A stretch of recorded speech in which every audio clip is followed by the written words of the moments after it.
Hello दोस्तों, SK electronics में आपका स्वागत है। दोस्तों कैसे हैं आप सभी। मैं आशा करता हूँ कि आप बहुत अच्छे होंगे। दोस्तों एक 55 इंची की एलईडी टीवी रिपेयर होने के लिए आई है, जो कि फ्रेमलेस एलईडी टीवी है। पहले हम इसके यहाँ पे पेज खोल लेते हैं और आपको दिखाते हैं इसके अंदर फॉल्ट क्या है, क्योंकि फिर इसे उल्टा लौटाने के बाद मतलब इसे पेज कुछ खुले हुए हैं, कुछ इसके लगे हुए हैं। चलिए इसे हटा लेते हैं पहले इन चीज़ों को। तो हमने यहाँ पे इसके पेज खोल लिए हैं दोस्तों, ठीक है, हमने इसे कंप्लीट खोल लिया। अब मैं दोस्तों आपको पहले फॉल्ट दिखाता हूँ क्या है। यहाँ पे मेन लीड लगाएंगे इसकी, सबसे पहले मेन लीड लेंगे और यहाँ पे इसमें फॉल्ट देखेंगे, आपको बताएंगे क्या है कि ये देखो दोस्तों, यहाँ पे हमने मेन लीड लगाई और इस एलईडी टीवी को यहाँ पे उठा के लेके आएंगे। इधर आ जाइएगा आराम से। चलिए एक बार इसको ऑन कीजिएगा। इसमें प्रॉब्लम जो आ रही है वो फ्रीजिंग की आ रही है, फ्रीजिंग और flickering. Screen freezing plus flickering दोनों सेम प्रॉब्लम है। ये प्रॉब्लम है, अब देखना। ये देखो इस तरह से हाफ स्क्रीन भाग जाती है, हाफ स्क्रीन आती है। ये प्रॉब्लम है इसके अंदर, ठीक है, आप देख सकते हैं। ये देखिएगा, ये प्रॉब्लम है। ये देखिए, यहाँ पे आप देख रहे हैं जैसे कुछ सेकंड के लिए सही चलती है स्क्रीन, कुछ सेकंड के लिए दिक्कत आती है। ये प्रॉब्लम इसके अंदर आ रही है, इसको कैसे ठीक करेंगे। तो चलिए दोस्तों मैं आपको बताता हूँ इसको कैसे कैसे रिपेयर करना है। और ये प्रॉब्लम सबसे पहले ये समझना होगा कि आती कैसे है और क्यों आती है और इसका परमानेंट सॉल्यूशन क्या है। चलिए यहाँ से हटा दीजिएगा इसके वायर को, इधर ले आइएगा वापसी में। यहाँ पे लेके आएंगे क्योंकि हमारे पास वैसे है यहाँ पे पैनल बना हुआ है, मतलब जिसमें हम रिपेयर करते हैं रख के। अब मैं आपको बताता हूँ दोस्तों ये फॉल्ट बनता कहाँ से है। पास रख दीजिए। देखो दोस्तों, यहाँ पे हमारे सबसे पहले मैं पैनल की बता देता हूँ। ये 2K पैनल है, कोई 4K पैनल नहीं है। एक हमारी यहाँ पे स्केल है, आप देख सकते हैं, और एक हमारी यहाँ पे स्केल है। पहले इसको आपको समझना पड़ेगा, बिना समझे अगर आप इसे रिपेयर करोगे ना तो दोस्तों हमेशा दिक्कत ही आएगी। अब ये जो प्रॉब्लम है दोस्तों, ये हमारी मेन बोर्ड से या सप्लाई से ऐसी कोई प्रॉब्लम नहीं है, और ना ही हमारी ये इससे है कोई, इसके यानी कि यहाँ पे जो पत्ते लगे हुए हैं, क्योंकि इन्हें गंदे वंदे हो जाने से ऐसी प्रॉब्लम नहीं आती। 1 सेकंड के लिए आएगी, 1 सेकंड के लिए दिक्कत चली जाएगी। तो दोस्तों जो ये प्रॉब्लम आती है, ये आती है दोस्तों जब हमारी गेट आईसी शॉर्ट हो जाती है, मतलब गेट कॉफ जो होती है उसके अंदर छोटी छोटी नैनो मॉसफेट्स आईसी लगे होते हैं, वो ख़राब हो जाते हैं। और वो गेट जो कॉफ होती है हमारी कौन सी होती है, हमें यही चीज़ पता लगाने के लिए क्या करना पड़ता है, हमें सबसे पहले अपनी टीकॉन को समझना पड़ता है। दोस्तों अब आपको पहले सबसे पहले इस चीज़ को समझना होगा ये प्रॉब्लम आती कहाँ से है। ये प्रॉब्लम जो हमने बताई थी आपको गेट सोर्स की वजह से आते हैं, गेट कोफ की वजह से। अब गेट कोफ हमारी दोस्तों दोनों तरफ में किधर में प्रॉब्लम है, सबसे पहले ये पता करना पड़ेगा। क्योंकि इसमें क्या होता है, यहाँ पे जो हमारा टीकॉन है इसको समझना पड़ेगा पहले, सबसे पहले यही है। क्योंकि देखो होता क्या है कि ये जो आपकी टीकॉन है, ये टीकॉन जो लगी हुई है यहाँ पे इतने एरिया में जो टीकॉन लगी हुई है, इस टीकॉन में है क्या, मैं आपको दिखा देता हूँ। मेरे पास एक और टीकॉन है, पहले मैं उसमें समझाता हूँ आपको। अब देखो ये मेरे पास ये टिकोन है, इसी एलईडी टीवी का टिकोन है, ये दूसरा टिकोन है, ठीक है। सेम प्रॉब्लम उसी से भी इसके अंदर ही है। ये प्रॉब्लम टिकोन की वजह से नहीं आती, लेकिन हमें फॉल्ट को टिकोन को समझकर ही रिपेयर करना है। अब यहाँ पे आप देखेंगे यहाँ पे दो एफएक्स केबल लगे हुए हैं। अब इनमें से क्या होता है, एक जो होता है उसके अंदर से सीरीज होकर के जब दूसरे साइड पे जाता है, ठीक है, सिग्नल। और एक क्या होता है इसमें सिर्फ इसी के ऊपर डिपेंड रहता है, मतलब अगर ये किसी वजह से इधर का सेक्शन खराब हो गया तो ये वाला जो है ब्लू हो जाएगा, यानी कि इधर के एरिया में अगर दिक्कत आई तो ये ब्लू हो जाएगा इधर की साइड का, यानी कि पूरा पैनल ब्लैंक हो जाएगा। अगर इस साइड में दिक्कत आई तो हाफ पैनल आपका चलता रहेगा। अब इसमें प्रॉब्लम क्या आ रही है, चल तो वो पूरा ही रहा है, क्योंकि हाफ ऐसे ऐसे मिलेगा, उसमें ऊपर नीचे से नहीं मिलेगा, हाफ ऐसे ऐसे मिलेगा, लेकिन जो फ्रीजिंग हो रहा है वो ऊपर की तरफ से हो रहा है, ठीक है। अब यहाँ पे देखना है आपको, बैक साइड पे आना है। यहाँ पे देखो आपको, यहाँ पे कुछ लाइनें दिखाई दे रही होंगी। यहाँ पे कुछ लाइन यहाँ पर है, कुछ लाइन हमारी यहाँ पे है, ठीक है। मैं थोड़ा सा लाइट को फिर बंद कर देता हूँ, जो एक्स्ट्रा लाइट है। अब देखो कुछ लाइनें आपको यहाँ पे दिखाई दे रही होंगी कि यहाँ पे आ रही हुई हैं, यहाँ पे आप देख सकते हैं। और ये कुछ लाइनें जो है यहाँ पे आ रही हैं, यानी कि इधर का जो पोर्शन है वो सारा घिरा हुआ है, इस वाले पोर्शन पे डिपेंड है सारा, ठीक है। अब इसमें होता क्या है, जब दोस्तों इधर का सेक्शन में हमारी दिक्कत आ जाएगी तब ये पूरे पैनल में दिक्कत आती है। अब हमें आसानी से ये पता लग जाएगा कि हाँ भाई हमें इस सेक्शन पे काम करना है, क्योंकि यहाँ पे दो साइडेड बनी हुई है, एक साइड इधर एक साइड इधर। तो यहाँ पे इस वाली साइड पे काम करना है, इस वाली साइड पे नहीं करना, क्योंकि आप देख सकते हैं इधर की जो साइड है ना सारी, वो इधर की तरफ कनेक्ट है सारी टोटली, ठीक है। वो हमारे कोई भी अलग से कनेक्शन नहीं है इसके अंदर। अब हमें दोस्तों यहाँ पे समझना है ये फॉल्ट बना कैसे और क्यों बना। यहाँ से जब ये सिग्नल आउट होते हैं तो हमारे दोस्तों जाते हैं यहाँ पे जो ड्राइव को ऑफ होती है, जिसे ड्राइव आईसी, ये वाली आईसी लगी हुई है दो यहाँ पे ड्राइव आईसी, एक इधर की साइड के लिए एक इधर की साइड के लिए। तो होता क्या है दोस्तों, इनकी LC1 LC2 इस तरह से पहले वीडियोकॉन के जो पैनल आया करते, तो वीडियोकॉन के एलईडी टीवी के अंदर उसमें क्या होता था, ओड इन इवन वोल्टेज का सिस्टम होता था कि एक बार VGH आएगी एक बार VGL आएगी।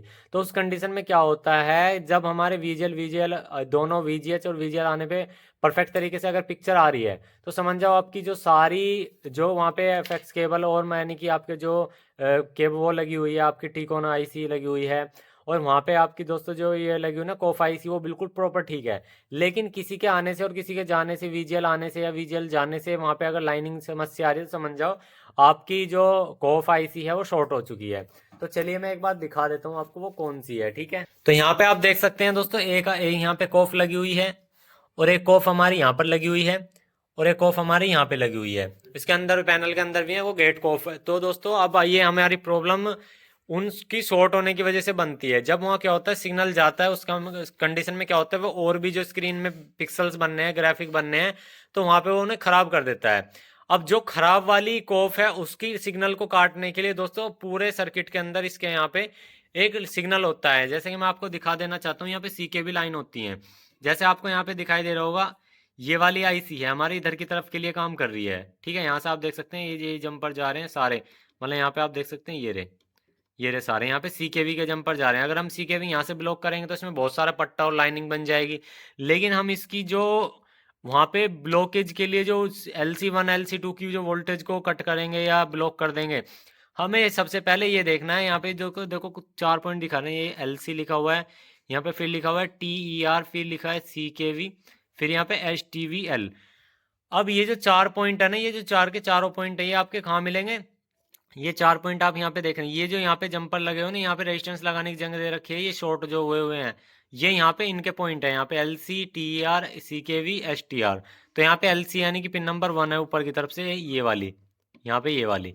तो यहाँ पे LC पे हमें ये देखना है वोल्टेज आने पे दिक्कत कर रहा है या वोल्टेज जाने पे दिक्कत कर रहा है पैनल। देखो अगर दोस्तों आने के पे दिक्कत कर रहा है, तो हम यहाँ से क्या करेंगे, इसकी LC1 को कट कर देंगे, इसका सिग्नल नहीं देंगे उसको ऑफ के लिए, तो वहां पे हमारी प्रॉब्लम सॉल्व हो जाएगी।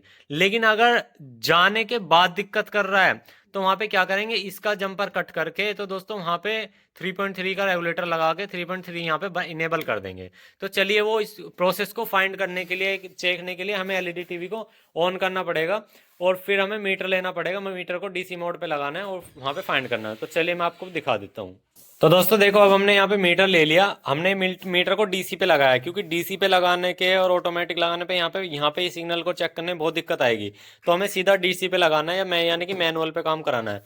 तो इसकी प्रोब एक हमें यहाँ पे ग्राउंड कर देनी है, इसकी प्रोब यहाँ पे ग्राउंड कर देंगे। जो फ्रीजिंग की प्रॉब्लम है पहले वो खत्म करेंगे, बाकी जो लाइनिंग वगैरह की वो प्रॉब्लम बाद में खत्म करेंगे। पहले फ्रीजिंग की जो आ रही है ना, हाफ स्क्रीन आ रही है या जा रही है, वो खत्म करेंगे।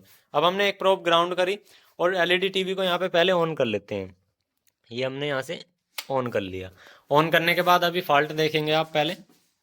ये देखो लाइन आई, मतलब हाफ हाफ डिस्प्ले आती है फिर चली जा रही है। अभी देखो, ये देखो हाफ आई, ठीक हुई, हाफ आई, ठीक हुई, ठीक है। ये प्रॉब्लम आ रही है, देख सकते हैं।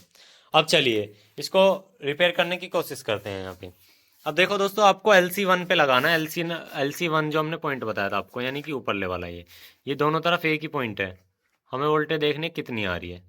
तो यहाँ पे 3.3 वोल्टेज आती है, ये देखो 3.3 वोल्टेज आती है और चली जाती है। देखो ये, अब देखो, ये देखो आती है और चली जाती है। अब हमें इस कंडीशन में ये देखना है आने पे दिक्कत कर रही है या जाने पे। तो हमें क्या है कि मीटर भी दिखना चाहिए और आपको स्क्रीन भी। तो अब हम फ्रंट यहाँ पे पिन को ऐड कर लेते हैं। यहाँ पर हमने पिन को कर लिया ऐड, ठीक है। इस मीटर को यहाँ पे ले आते हैं थोड़ा सा, देखिए ये देखो थोड़ा सा आपको दिखाई दे रहा होगा। देखो यहाँ पे करिए, मीटर को आगे करिए डिस्प्ले की तरफ और करिए, ये देखो। अब देखना,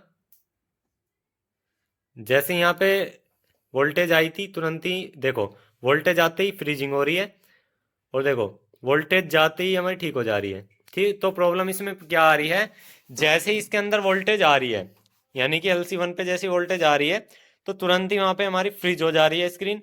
अगर वोल्टेज जा रही है तो ठीक हो जा रही है। तो चलिए हम क्या करते हैं, यहाँ से लाइन को कट करते हैं, इसको यहाँ से बंद करते हैं।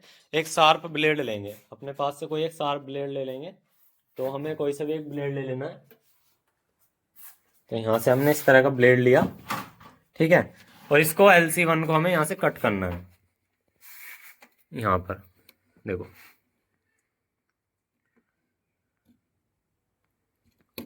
इसको यहाँ से कट कर लेना है। अब आपको दिखाई दे रहा होगा सही।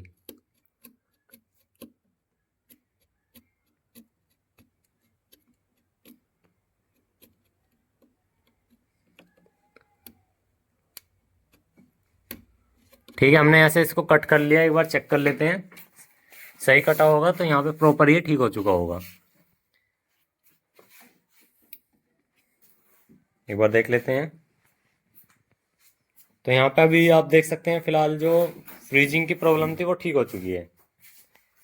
ये देख सकते हैं स्क्रीन की जो फ्रीजिंग प्रॉब्लम थी वो बिल्कुल ठीक हो गई है। सिर्फ यहाँ पे कलर चेंज आ रहे हैं, वो भी ठीक हो जाएगा।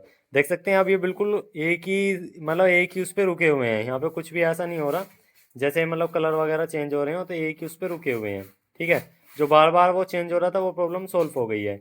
अब दोस्तों इसमें जो ये प्रॉब्लम है, इसको परमानेंट सॉल्यूशन क्या है कि इसकी हमें दोस्तों कॉफ वाइंडिंग करनी, मतलब कॉफ रिवाइंड करनी पड़ेगी। एक तरह से यहाँ पे कॉफ बॉन्डिंग करनी पड़ेगी। ये सारी जैसे हम ये वाली जो कॉफ लगी हुई है ये हमें बॉन्डिंग करनी पड़ेगी। बॉन्डिंग का क्या होता है, ये चेंज करनी पड़ती है क्योंकि इसके अंदर जो गेट कॉफ है वो शॉर्ट हो जाती है। तो जो फ्रीजिंग की प्रॉब्लम है वो तो हमारी एक तरह से ठीक हो चुकी है, उसकी कोई दिक्कत नहीं है। ये हमने ट्रिक बताई है, ये इस ट्रिक से आपको यानी कि पैनल को कुछ परसेंट आप ठीक कर सकते हैं। लेकिन अगर जैसे अब ये पट्टा बाहर आ रहा है, इसके लिए प्रॉब्लम क्या है कि दोस्तों आपकी जो कॉफ है वो गेट कॉफ यहाँ पे शॉर्ट है। क्योंकि उससे पता क्या लगता है, देखो यहाँ पे इधर की तरफ से आप देख सकते हैं यहाँ पे एक लाइनिंग बनी हुई है और एक लाइनिंग हमारी यहाँ पर बनी हुई है, ठीक है। ये जो लाइनिंग बनती है ना दोनों तरफ बननी है, क्योंकि हाफ पैनल की एक साइड है, हाफ पैनल की एक साइड है, और दोनों तरफ जब गेट कॉफ शॉर्ट होती है ना, जब ये दिक्कत आती है। तो दोस्तों हमें इसकी गेट कॉफ चेंज करनी पड़ेगी पूरा प्रॉपर पैनल को ओके सही तरीके से चलाने के लिए। आज के लिए भी दोस्तों वीडियो में इतना ही, मिलते हैं नेक्स्ट वीडियो में। जय हिंद, जय श्री राम दोस्तों।